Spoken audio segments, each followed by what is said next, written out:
Belum lama ini Denada sempat membeberkan cerita lawas saat dirinya berjuang mencari uang sambil menemani putrinya, Aisyah, yang sedang menjalani pengobatan di Singapura saat sang putri menjalani pengobatan di Singapura bertepatan dengan pandemi COVID-19.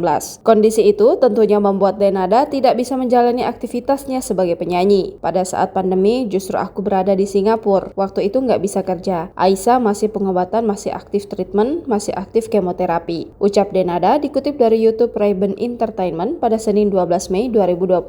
Kondisi itu pun mau tak mau membuat Denada berpikir agar memiliki pemasukan dari sumber lain saat dirinya berada di Singapura. Di momen itu, Denada memiliki keinginan mendapatkan pekerjaan sesuai dengan bidang yang ia sukai, yakni olahraga. Pelantun tembang Pitik Gemoy itu pun mengungkap honor pertama yang didapatkan saat menjadi instruktur Zumba. Rp35.000, something semember, satu member karena kelasnya kelas online ya, dan waktu itu kelas pertama aku adalah kelasnya coach, aku yang merupakan partner juga, tambahnya. Denada pun tak pernah menyangka akan mendapatkan pundi-pundi rupiah di luar pekerjaannya sebagai penyanyi. Kini, seiring dengan berakhirnya masa pandemi, Denada pun mulai menekuni lagi profesinya sebagai penyanyi tanpa meninggalkan pekerjaan instruktur Zumbanya.